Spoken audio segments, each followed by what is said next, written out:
Hello and welcome to Dream It, Dare It, Do It, Live the Life You Want. This is Jasmine, your host. And today, for those of you listening on YouTube, I have a friend. His name is Benny. He is my friend's dog, and she is on holidays. And he is taking the place of Bote, who's really not happy about this. She's on the floor now. And but he's a barker, so I'm going to keep him on me so he won't be barking. And today I'm happy to welcome Andrée Hurst. Hi, Andrée. Hi, how are you, Jasmine? Good. Thank you for accepting my invitation. Sure. I'm delighted. I'm really looking forward to this conversation. So, to those of you listening, those of you who know me personally know that in another life, I was a person who hosted singer-songwriter evenings that I would call open mic nights and open band nights. And Andrée was a guest on my friend Anna's podcast, My Love of Life Energy. And when I heard what Andrée did, I said, I got to get her on my podcast. So that's how she made it here. so, so Andrée does something very similar to what I did in the past. So let us tell people a little bit about what it is that you do at Front Porch Music. Well, I think it's something that is just comes very naturally, and I think that's probably why you and I thought of it, and probably I would imagine hundreds of other individuals across the country are running these thousands, open mic nights. And I think though, you and I sound like we had a similar experience. The musicians sometimes feel unheard when they go to an open mic night at a traditional bar, where there's a lot of talking and doing everything but actually looking at the person on the stage. Um, we started Front Porch open mic right here on our front porch. That's what we call it, Front Porch. There you go. Back in 2019. And it was just an idea because my husband and I are in a band together. I had had an experience in my life in my after my divorce from my first husband, where I rediscovered music after many years of being away from it. And I participated in an open mic down in Berkeley that was very similar to what you did, to what we're doing. It was more of a community, and I really loved that idea. It helped me to come out of my shell. I felt supported, nurtured, and I wanted to give back. And so I talked Austin into doing this on the front porch, and he's my husband. He's been incredible at just opening up. It's really his front porch. So, even though we're married, he's been here in this location probably 30 years. And I'm a newcomer from New England in the last 12, 15 years or so. So we just started it, and we started very small, just like you. It's like a few people. And then the word got out, and now we have about 200 individuals that regularly rotate in. But as you say, it's never just always a single person. Sometimes it's a duo or a group of 3 or 4 or 5 or 6, Yeah. And so we've had to come up with some like rules, which we hate because nobody likes rules. But really the community has generated the guidelines that everybody follows. And I think that we all dislike rules, but for workability, when you start having more people, you need to. I did the same thing. I had rules, and I was like, I was my goal was because I was doing it in an actual bar. So I had the bar owners who were like, well, I want to sell beer and I want, so I had that kind of factored in also. And so I wanted people to come in. And if, let's say, a singer was not comfortable already in front, well, they tend to, when it doesn't sound as good, like, because in the beginning, when we start, not necessarily sounds good, right? It doesn't necessarily sound good, but the more you do it, the more comfortable you get, the more comfortable you get out of your head. And then you can start actually enjoying what you're doing and showing your true colors, right? Once you get out of Yeah. your head, right? Exactly. It's very true. And you Yeah. know, a lot of people don't, they've never plugged a guitar in, they don't know how to sing into a microphone, and those are just barriers that can easily be overcome with a few times. And as you say, you know, the a cappella is another great way to just get people up to the mic. Yeah. And and so I think over the years we've grown and we've evolved. You know, it's not just the musicians, it's we've evolved in figuring out how to be good facilitators, how to be good hosts, and how to be supportive and inclusive and all the things that, you know, non-competitive. We just had some core principles that we wanted to embrace as we grew, and luckily we've been able to do that. Yeah, I would welcome anybody. You want to sing, you know how to sing, come on, let in. And for me, when in the very beginning when I started, there was a core people that would show up. I would always have, you know, people that would come in and they would rotate and they would like throughout, I think I did it like 4 or 5 years, maybe even more. And they would rotate, but I had my core people. And from the moment that they started to how they were after, it was like there's a French expression. My first language is French. So it was like totally different. I'm not going to translate the French expression. But I remember like some people would just start and I'd meet them and I'd go, did you ever sing in front of anybody? And they were like, no, never sung in front of anybody. And I'm like, okay, that's okay. So I'm expecting, you know, this is going to be a growth experience, you know, and I'm okay with that because I think that that's the reason why I was doing it. But then they Yep. start singing and my mind was blown and it was original content. This was from one person to another, to another, to another. Yep. They're telling me, no, I haven't done it. I'm super afraid. And then, you know, I make up, oh, well, they're probably going to be bad. And then they start playing and I'm like, OMG, like the talent Oh that yeah. I met. Yeah. It's astounding how, and I think the record industry traditionally, unfortunately, has squelched that talent and that those hopes and dreams that people have had, just by nature of needing to weed out and get to the pop hits, or and then Yeah. you leave 90% of the people feeling as though, well, I must not be very good. And also uh, the fact that people get busy with life. See, that's the thing I think happens, is a lot of us embrace music when we're young. You know, you look at a 3-year-old and they're playing drums or they're running around singing. I myself was constantly singing all the time up until I was about 14 in the house. I remember sitting my parents down and I'd take my guitar and I'd sing to them. And then after I was married in my 20s, I had my child.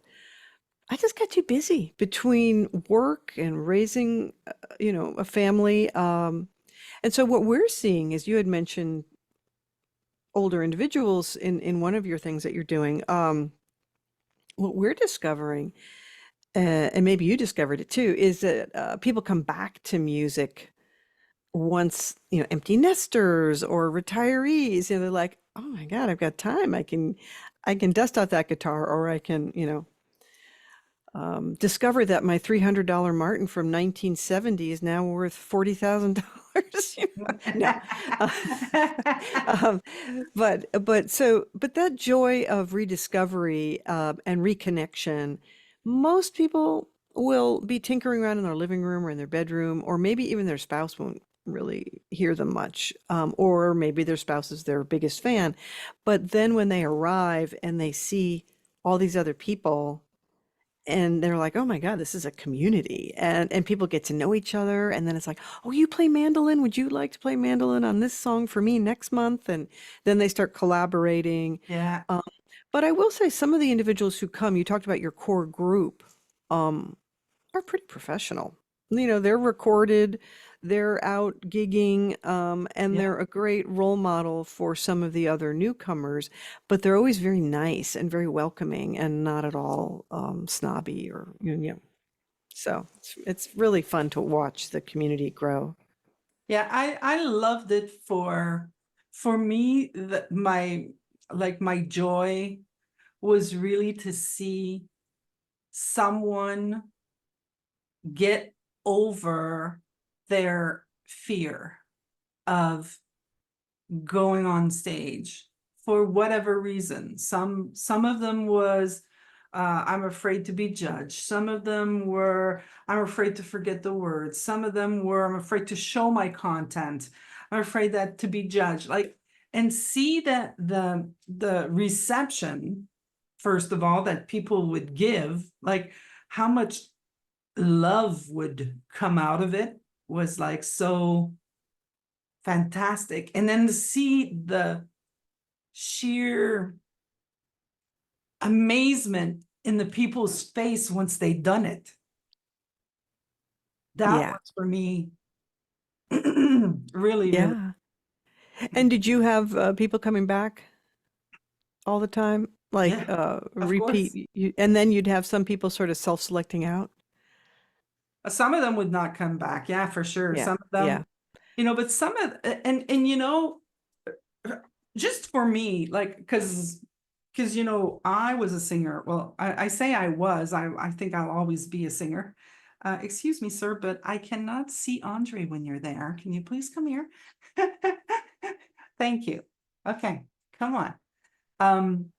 So for me, like I lost the love of singing because I wasn't doing it for the love of it anymore. I was Mhm. doing it in order to, be a successful singer, right? Mhm. Mhm. So there was, and like you said, it's kind of like difficult to, aim for something that is like if you're aiming to become a successful singer or a popular singer or, a singer that people want to see you. Well, there's so much talent out there and people are busy. And it's not because people are not striving to come and see you that you're bad. It has nothing to do with that. It's what Right. happens, right? Mhm. So for me, I had lost the love of singing because of all the work that I was doing. I was like now trying to find bars for myself. Remember, like I started the band stuff because I wanted to find a way to play. So I constantly hit walls, right? Okay, so I know I'm a singer. I know I'm accomplished. I've been doing private parties, but it's kind of like you go to one bar, they're like, "Do you have a demo?" You create the demo. Where can I see you play? You can't see me play because I'm not playing in bars yet. I'm playing in private parties. I'm not going to invite a potential client to a wedding, you know? Right. Right. So it was kind of like I was just so kind of sick of all of that. And this open mic night just showed up and the shift changed. Like the looking at the joy in other people's faces, looking at the like when you surpass yourself where you prove to yourself I can, how that feeling that you have, like I would see that in other people. Yeah. And then it just became like my mission became I want to show other people that you Yeah. know and if you think of the name of my podcast, the podcast is Dream It, Dare It, Do It. This was very present for me when I was doing my gigs because I Yeah. was like, what are you dreaming? And then they'd be like, I dream I could sing my songs. And I'm like, well, dare, and now just go do it. Yep. Like it was really really present back. Yeah. Yeah. That's great. I'm And glad you had that time. yeah, it was very very cool. And then all the business side of it, because then now by the time I think I was 3 years in. I think I was doing this 5 nights a week in, 4 or 5 different bars. Right. So there was a lot of work involved. There was like promotion. Back then, social media wasn't there yet. Yep. It was MySpace, you know, Right. Right. so everything was word of mouth. Right. Yeah, well, I think we were getting to a point, and just let me reflect on some of what you're saying about the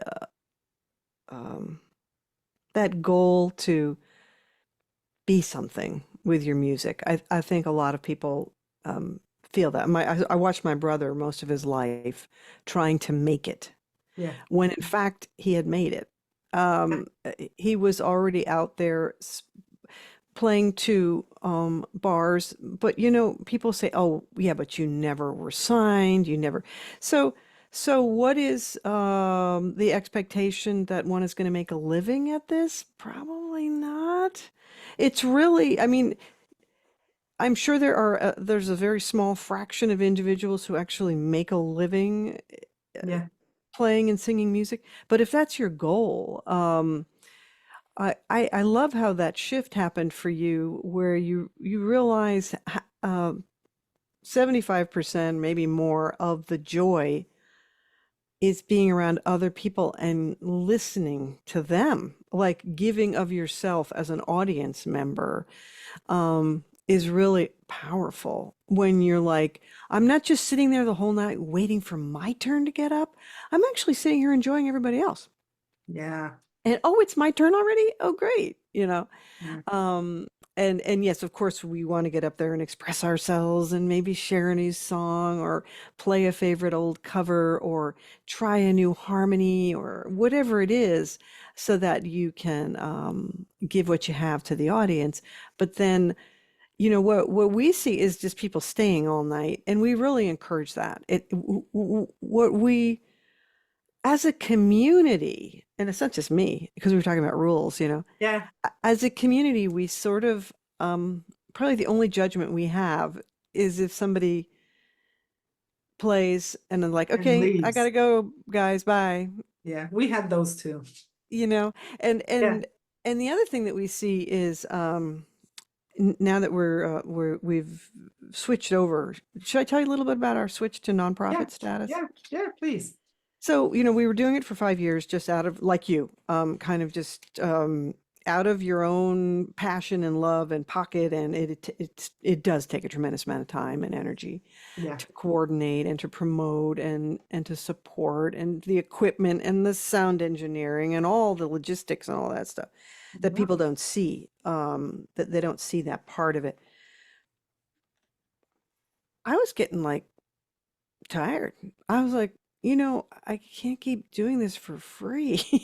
I Yeah. think essentially, for myself, I was at a point in my own career where I was semi-retired. I have, that's kind of where I am. I've had my career. I was in web and marketing and grant writing, interestingly enough. And it suddenly dawned on me that our community could actually have an incredible charitable purpose. And I talked to people, some of the musicians, and I said, what would you think of? Because we really are like a volunteer corps of musicians that provide music to the community. And also, we're now looking into providing music for other nonprofit organizations for their events. Not all of them can afford music, but wouldn't it be great if they had some performers come and play free of charge, to advance causes? And musicians have ideas about what causes they embrace. And so we're now moving into this kind of matchmaking role, where we're helping musicians, in addition to our open mic and our performance series at the Town Hall Theater. We're trying to connect with a pool of other nonprofits that have really cool performance opportunities, and musicians who want to fill those spots. So, Yeah, because essentially, I mean, it's a perfect model, because essentially, if you want to sell your music, you have to be heard. I mean, Right. if people are going to hear you, and you are going to find the people who love you. And once they love you, they're going to be like, where do I find you and how do I buy your stuff? Well, right. So if they say, "Hey, we're so happy to perform here free of charge today, support the cause. If you love our music and you want to support us, we have a merch table over there with some great, Yeah. whatever. Or we've got a QR code, you can follow us, and yeah, it's exposure. Yeah, So exactly. so it's a wonderful handshake. Yeah. So that's kind That's of really cool. I where love things that. have landed. I And love that. So and you're then doing that in California. we're doing it in California. Okay. And then, so I'm acting as the executive director of the Front Porch Music, which is, I'm still giving a tremendous amount of my time in kind, but actually some grant money that is coming in can actually help me to do everything that I want to do in terms of spending the amount of time that needs to be spent, Yeah. essentially, versus me taking that time and working for someone else to make money. It's really pouring myself fully into the cause. So Nice. yeah, Very happy for you. That sounds like a lot of fun. it is a lot of fun above everything else. And then we So, have this new gift guitar program. Now my office is just filled with these guitars at various stages of they're all over yeah. the place. Um, so the gift guitar program, right now we have all the guitars and nobody to gift them to, but it's like one of those things where I feel like build it and they will come. Um, the guitars are here, they're restrung, they're reset, they're all ready to go. And now we are starting to put the word out to different organizations to see who needs them. And I have no doubt they're going to find really good homes within the nonprofit community. So we'll just see what happens. Very nice. So tell me, what was the best thing? Well, I'm sure there's a lot, but I'm going to say, what is the your favorite thing that came out of doing Front Porch Music for you? Going with the flow. Mm. I was trying to do something else for many years, and I just kept hitting my head against the wall, and it just wasn't happening. And the minute I turned towards this, and it just, it just, the universe just came in, and it's just been nothing but positive support. And I just feel like, wow, this is the right thing to be doing right now. So it was beyond myself. It was almost as if it's a calling or yeah, it just So allowing oneself to, yeah. what do you think, what do you think it is? Like I totally get that. And I'm a, like for me, during the pandemic, before the pandemic, I was a certain person. I love your dogs, by the way. They're like Yeah. the entertainment. I know. They're like, okay, now she's playing on her own, and this guy's like, what are you doing? I'm sorry, but I need you to either do this or go on the ground, on the ground, on the ground, then go play. So, so for me, like you said you were in the web. Well, I'm in the web. I right now, before the pandemic, I was doing, I was a consultant, and it was just not working for me. It was just like kind of tiring, but I was also going through stuff. My mom had just passed away a few years prior, and it was kind of like the pandemic got me to recreate myself. And I was allowed to kind of like look in different areas. And I found these people where I was like, you guys are doing fantastic work. And I was like, but why are you doing it like that? Like, but couldn't you do it like this? And they'd be like, well, can you do it for me? And I'm like, of course I can do it for you. And then I'd meet another one and I'd be like, but why are you doing it like that? Why wouldn't you do it like that? And first thing you know, I mean, my business has boomed. Now it's kind of like I'm not a singer. I'm a person that helps people get their business set up online and then just start being strategic and having, their own strategy, but doing it what they want to do it, Sure. like the I way that love they want that. to do it, I right? love that. See, it's sort of like you just sometimes it's so obviously in front of you and you don't see it for some reason. That's what I think is really interesting about life Yes. is like yeah, it's right So, there so you were trying to do something else, yet you love doing this, and you probably had a thought of, I can't do this for for a living. exactly. Yeah. And then I thought I was doing grant writing. The epiphany for me is I was doing some grant writing for some other organizations in the arts and realizing, wow, I could definitely write some grants for what this is. And so, Yeah. um, and also I feel like the community is like chomping at the bit for the next, we've been doing it now almost 6 years. What's the next thing? Version 2.0 of Front Porch.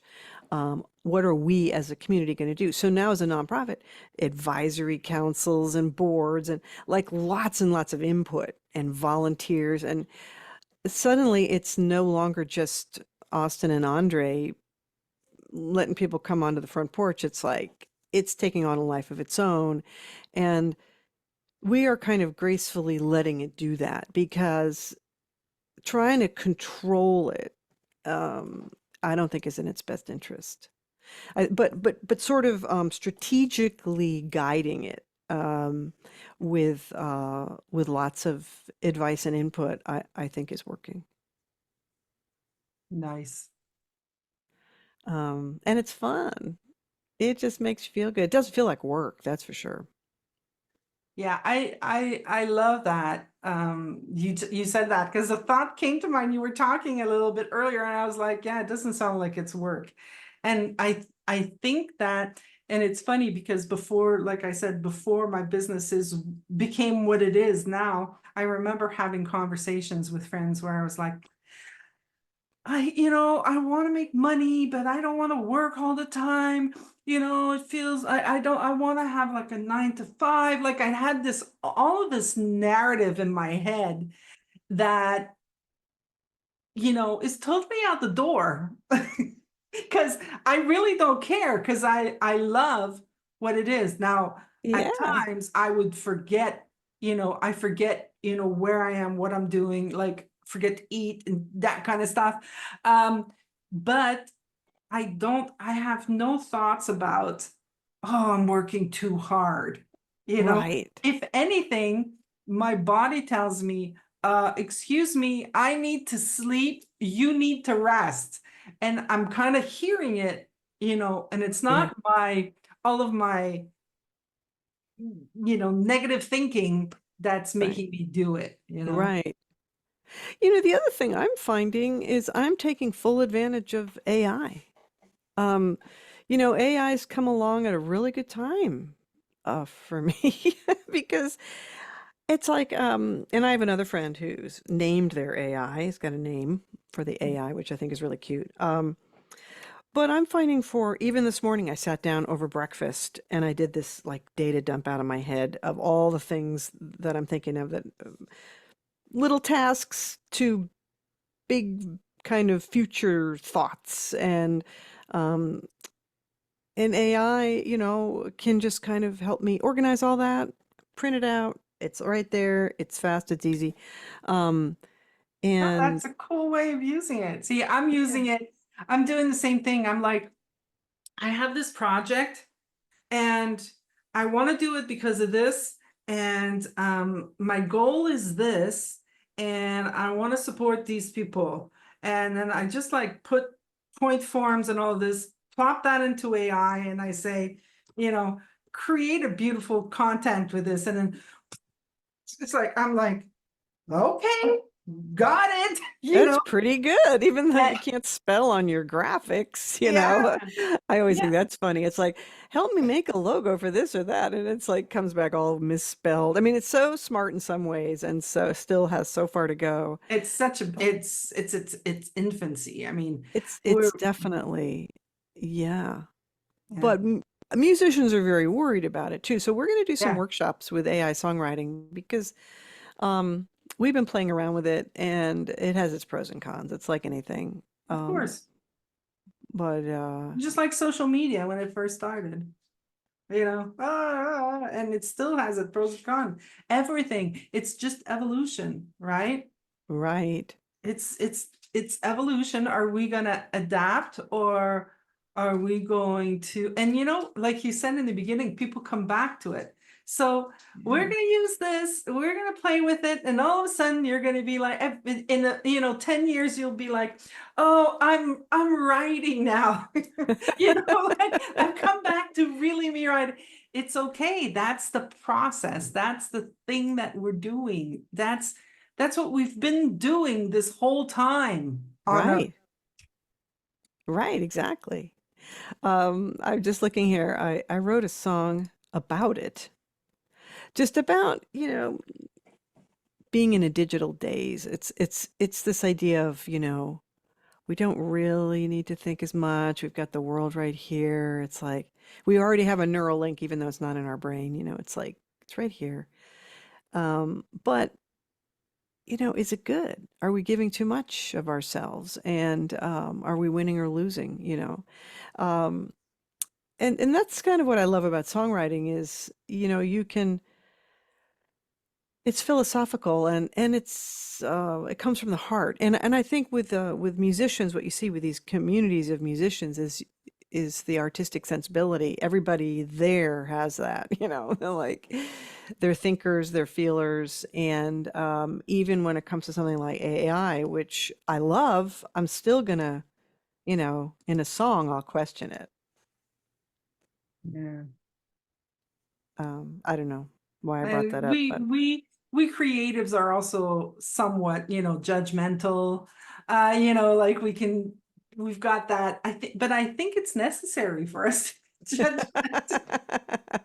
Like if you want your the quality of your work right. to improve, you have to be able to judge it.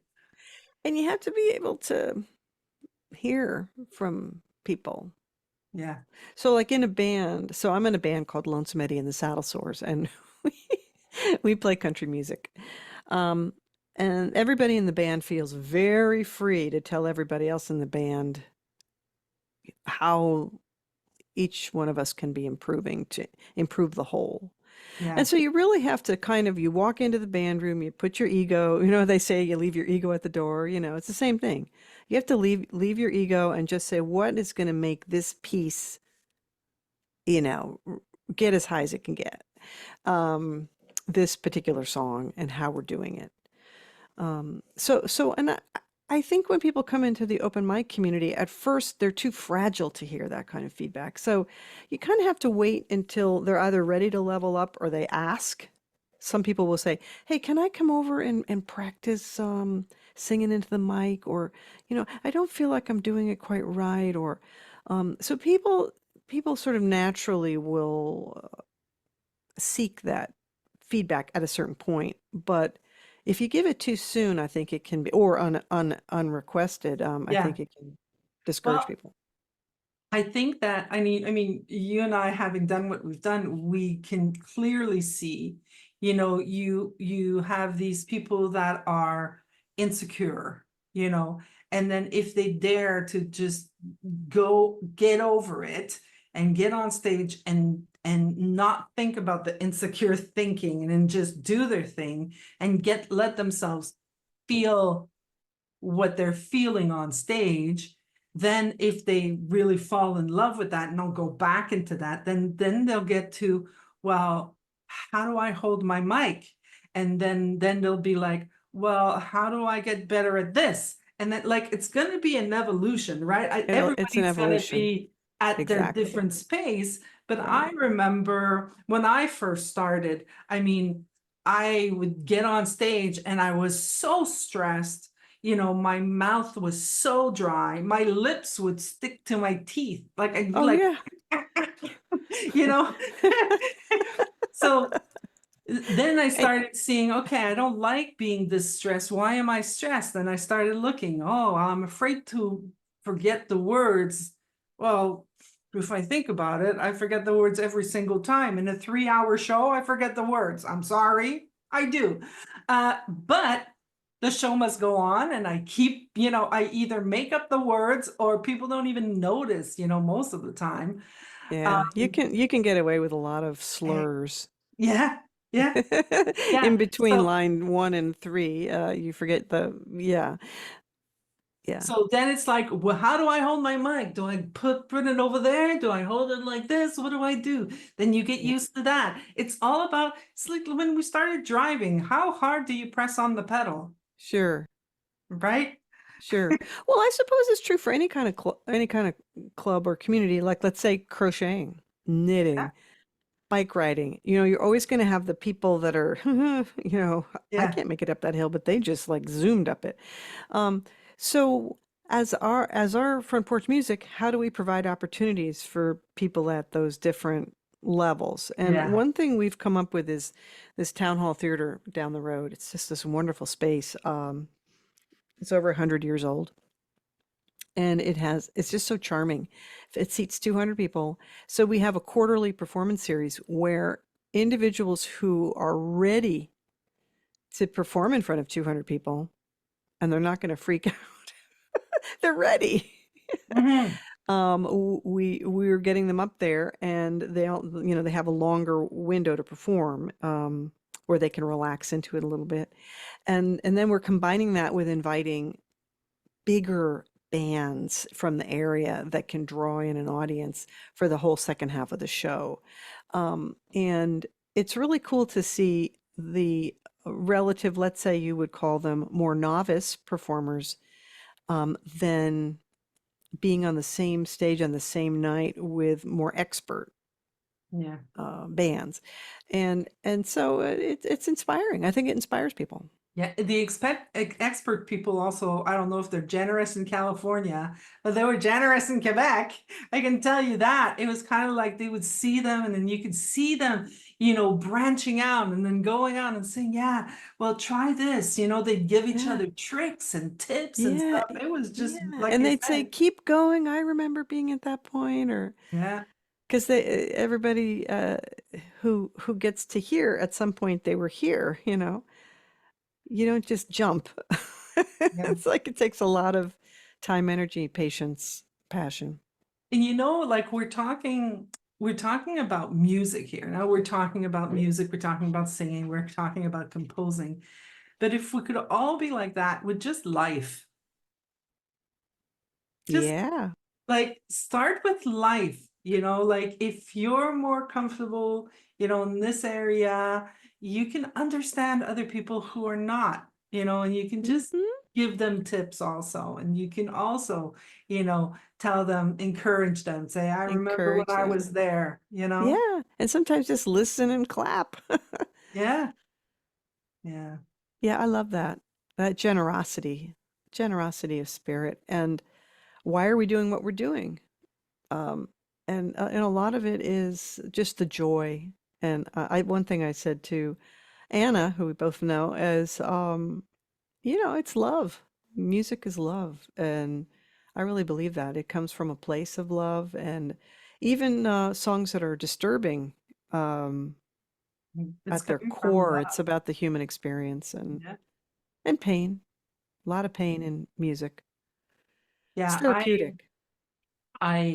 When I started with Songshare, the a cappella group that I was telling you about, the place where we actually sing a cappella, Hmm. I actually reconnected with music, and I saw how I was judging the music that I liked, because it was generally, you want to cut your wrist, the music that I would sing most of the time. or some guy cheated on some woman, and that's generally the songs that I would like to sing. Oh, yeah. But I saw how it just reached a place in me that I don't dare myself to reach outside of music. Yeah.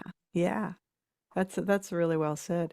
And then to take that and sing it in front of other people and say this is an original, they're going to instantly see all the things you just went through that were really hard to go through, whatever it is. And I think that's what makes the community strong is you really get to know people at their core and accept them, and they feel that love and acceptance, and it just makes it a healing space to be in.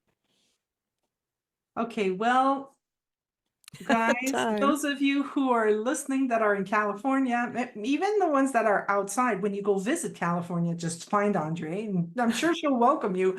But right now, let's say anybody would like to, is the first time they hear about this, how can they play with you? Sure, it's frontporchmusic.org.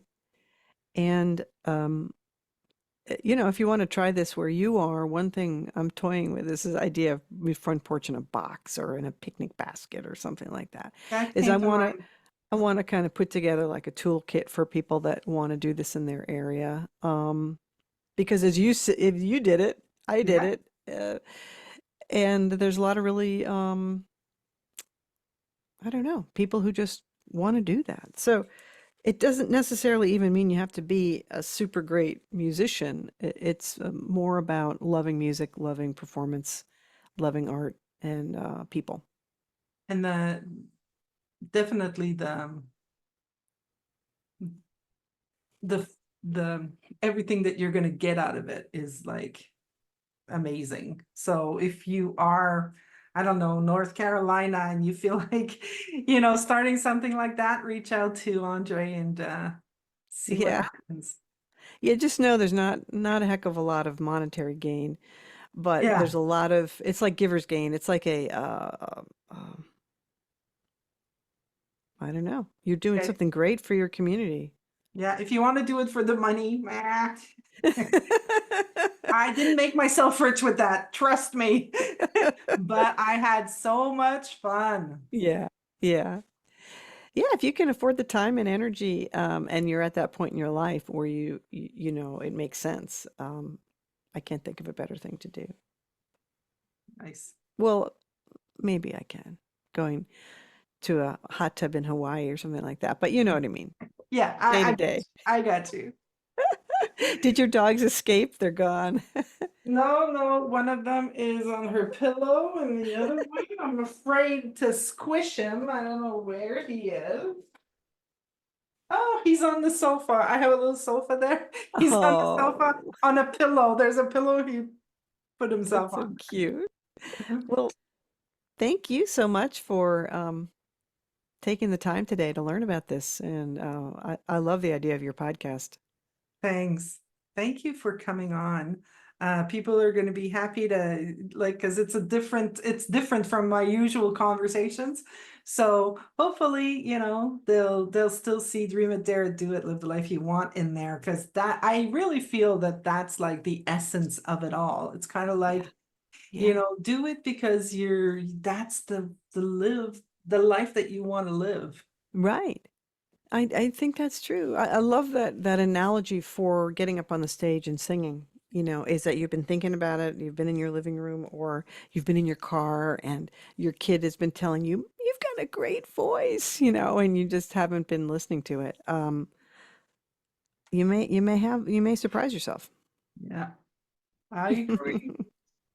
Well, thank you very much for accepting my invitation. Sure. Thank you. Um, and so I wish you good luck with everything. And Likewise. thanks.